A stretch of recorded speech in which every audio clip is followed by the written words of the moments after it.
चल देखिए आगे देखते हैं। पीछे पढ़े थे हम वो ड्रॉप वाला, जब ड्रॉप को मिला के एक साथ करते हैं, बड़ा वाला बनाते हैं, बड़ा वाला बूंद बनाते हैं, तो उसका 6 तरह का अलग अलग आंसर बनता है जो आप सीख चुके हैं। ठीक है, उसके आगे अब पढ़ते हैं ये कि पोटेंशियल एनर्जी क्या होता है किसी चार्ज कंडक्टर का, यानी कि किसी आवेशित चालक की स्थितिज ऊर्जा, potential energy of A charge conductor. ठीक है, तो पोटेंशियल एनर्जी पहले ये समझते हैं कहते किसको, किसी भी चार्ज कंडक्टर के लिए स्थितिज ऊर्जा किसको कहिएगा। तो जब हम किसी भी आवेशित चालक को आवेश देते हैं, अतिरिक्त आवेश देते हैं, मतलब उसको आवेश देते हैं, तो वही जो कार्य होता है, आवेश देंगे तो हमको कार्य करना पड़ेगा, वही जो कार्य होता है वही संचित होता है स्थितिज ऊर्जा के रूप में। ये आप पहले से जानते होंगे कि ऊर्जा जब भी आप निकालते हैं तो कार्य का ही मान आपको निकालना पड़ता है। ठीक है, यानी किसी भी चार्ज कंडक्टर के लिए potential energy when a conductor is given additional charge then the work done is stored in the form of their potential energy, जिसको हम यू से लिखते हैं, किसी भी पोटेंशियल एनर्जी स्थितिज ऊर्जा को यू से लिखते हैं। ठीक है, तो समझिए ऐसा कि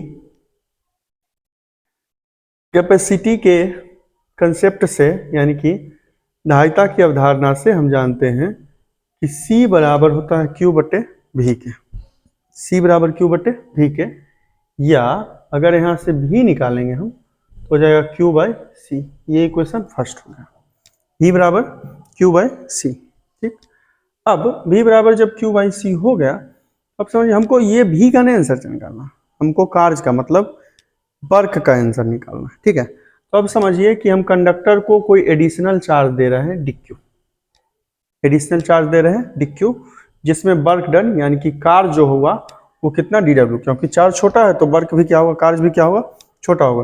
तो किसी आवेशित चालक को पहले से आवेश उसके पास Q था, जबकि अतिरिक्त आवेश यानी कि एडिशनल चार्ज जो हम दे रहे हैं वो DQ दे रहे हैं। ठीक, उसमें अगर हमको वर्क यानी कि कार्य DW करना पड़ा तो DW निकालिएगा,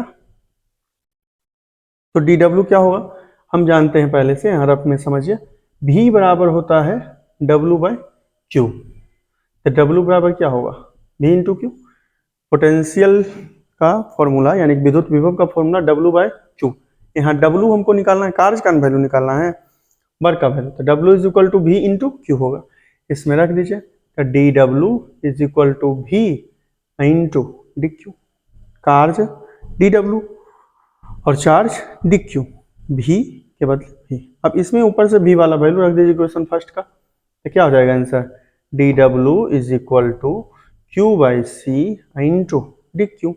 DW से W बनाना है हमको, DW से W बनाना, तो जैसे DX का जब भी छोटा मान है उसको बड़ा करना होता है तो हमको हमेशा इंटीग्रेशन करना होता है, मतलब कहीं भी DX से इंटीग्रेशन कर देंगे तो X बन जाएगा, DV है इंटीग्रेशन कर देंगे तो V बन जाएगा। उसी तरह से दोनों तरफ समाकलन करने पर, यानी कि इंटीग्रेटिंग ऑन बोथ साइड्स। अब देखिए इधर तो DW का ही होगा, इस तरफ देखिए D के बाद क्या है, Q है, तो Q वाले का इंटीग्रेशन होगा 1/c बाहर, 1/c बाहर Q DQ। ठीक है, और DW का इंटीग्रेशन कितना W, ये सब हम पीछे सीख चुके हैं, ये रफ में समझिए ऐसा। DW का कैसे W बनाते हैं, तो W है, इसके आगे में W होना चाहिए था, तो इसको लिखते हैं W पावर 0। इंटीग्रेशन करते हैं कि जितना पावर पहले से उसमें हमेशा 1 ऐड करना है, 1 जोड़ना है, और उसी पावर से नीचे डिवाइड करना है, W पावर 1/1, यानी DW का इंटीग्रेशन कितना W हो गया। इधर 1/c, यहाँ देखिए पहले से पावर 1 है, अगर यहाँ D के बाद x है तो इसके पहले भी x का ही पद होना चाहिए, टर्म होना चाहिए। यहाँ Q है तो Q वाले का होगा 1/c, कांस्टेंट हो गया, मतलब नियतांक हो गया, वो बाहर हो जाएगा, उसका इंटीग्रेशन नहीं होगा। अब इंटीग्रेशन कीजिए, इसका 1 है, 1 में 1 ऐड कीजिएगा तो कितना हो जाएगा 2, अब बाय 2। चल देखें, ये हो गया वर्क का। अब क्या करते हैं कि जिसका इंटीग्रेशन करते हैं उसका सबसे छोटा वैल्यू और सबसे बड़ा वैल्यू रखते हैं, मतलब मिनिमम वैल्यू और मैक्सिमम। तो किसी भी कंडक्टर के लिए आवेश का, चार्ज का सबसे छोटा वैल्यू क्या हो सकता है? 0। तो उसके पास कोई चार्ज नहीं है, मतलब आवेश नहीं है, 0। अब अगर हम उसको 50 कूलम दे रहे हैं आवेश, चार्ज 50 कूलम दे रहे हैं तो मैक्सिमम कितना? 50। 100 कूलम दे रहे हैं तो मैक्सिमम कितना? 100। 500 कूलम दे रहे हैं तो मैक्सिमम यानी कि अधिकतम मान कितना? 500 कूलम होगा। इसका मतलब क्या हुआ कि महत्तम वाला जो अधिकतम वाला वैल्यू है, मैक्सिमम वाला वैल्यू है, वो निश्चित नहीं है, मिनिमम निश्चित है कि सबसे कम का वैल्यू कितना? 0। कोई आवेश नहीं है किसी वस्तु पे, इसका मतलब क्या? वो उदासीन है, मतलब न्यूट्रल है, चार्जलेस है, मतलब उस पर कोई आवेश नहीं है, चार्ज नहीं है। ठीक, तो मिनिमम तो 0 निश्चित है, लेकिन मैक्सिमम का वैल्यू इसका निश्चित नहीं, तो क्यू रख दिए। हालांकि इसमें वैल्यू रखने के बाद भी आपका वैल्यू, मतलब जो फॉर्मूला बनेगा वो यही फिर से आ जाएगा। तब मिनिमम वाला वैल्यू मतलब न्यूनतम वाला नीचे, अधिकतम वाला ऊपर। इसके बाद हम क्या करते हैं, इसको हमेशा बड़े वाले वैल्यू में छोटे वाले वैल्यू को माइनस करते हैं। तो 1/c, क्यू के बदले क्यू रखना है, बाकी जितना पावर है। तो क्यू स्क्वायर बीच में हमेशा माइनस, क्यू के बदले 0, 0 का स्क्वायर अब बाई 2, मतलब हो गया 1/c। क्यू स्क्वायर में 0 घटाएंगे, क्यू स्क्वायर अब बाई 2। तो W का वैल्यू हो गया 1/2 क्यू स्क्वायर बाई सी। ये देखिए, ये वर्ग का फॉर्मूला है, ये वैल्यू किसका बना? वर्ग का। लेकिन हम जानते हमेशा हैं कि जब भी कार्य निकालेंगे ना, वही हमेशा ऊर्जा के रूप में संचित होता है, जमा होता है। तो वर्ग का ही मतलब कार्य का ही वैल्यू हम निकाले हैं, लेकिन ये स्टोर होगा किस फॉर्म में? पोटेंशियल एनर्जी फॉर्म में। यानी चार्ज कंडक्टर का पोटेंशियल एनर्जी हो जाएगा 1/2 क्यू स्क्वायर बाई सी। ये हुआ किसी भी चार्ज कंडक्टर का पोटेंशियल एनर्जी यानी कि स्थितिज ऊर्जा। इसी का एक और फॉर्मूला बनता 1/2 CV स्क्वायर, 1/2 CV स्क्वायर। तो यहां से देखिए C बराबर होता है Q बाई V, ठीक है। इसमें देखिए 1/2 CV स्क्वायर लाना है, इसका मतलब है कि Q का वैल्यू चेंज कर दीजिए। यहाँ से Q अगर निकाल रहे हैं आप तो क्या होगा बताइए? Q का निकालिएगा तो V डिवाइड में, मतलब V भागा में, इधर आके गुना में, तो C गुने V हो जाएगा, Q के बदले रख दीजिए। तो U is equal to 1/2 Q के बदले C इंटू V का स्क्वायर अब बाई C। तो 1/2 C का स्क्वायर V का स्क्वायर अब बाई C, एक C से एक C कैंसिल। U का दूसरा फॉर्मूला क्या बन गया? 1/2 CV स्क्वायर। यही किसी भी आवेशित चालक की स्थितिज ऊर्जा। स्थितिज ऊर्जा का दो फॉर्मूला, एक 1/2 क्यू स्क्वायर बटे सी, और एक U बराबर 1/2 CV स्क्वायर, 1/2 CV स्क्वायर, ठीक है। अब इसमें समझिए, सिर्फ इसमें Q के बदले C इंटू V रखना है, C इंटू V रखना है, C का स्क्वायर इंटू V का स्क्वायर बाई C से एक C कैंसिल हो जाएगा। उसके बाद बच जाएगा ये, कितना आंसर बचा? 1/2 CV स्क्वायर, ये हो गया इतना। अब समझिए आप, तो किसी भी आवेशित चालक की स्थितिज ऊर्जा का दो सूत्र हुआ, एक 1/2 क्यू स्क्वायर बटे सी, और दूसरा 1/2 CV स्क्वायर। यानी कि पोटेंशियल एनर्जी किसी भी चार्ज कंडक्टर के लिए दो तरह का फॉर्मूला एक्सप्रेशन बनता है, एक हुआ 1/2 क्यू स्क्वायर बाई सी, और दूसरा 1/2 CV स्क्वायर, ठीक है। अब यहां से आप समझिएगा कि यही चीज आपके लिए आ सकता है कि कैपेसिटर का पोटेंशियल एनर्जी क्या होता है। तो कैपेसिटर का भी कहीं पूछेगा तो आपको यही करना है, यही वाला वैल्यू, मतलब जो चार्ज कंडक्टर के लिए वैल्यू बनाते हैं, इसी वैल्यू को हम यूज कर सकते हैं हमेशा किसके लिए?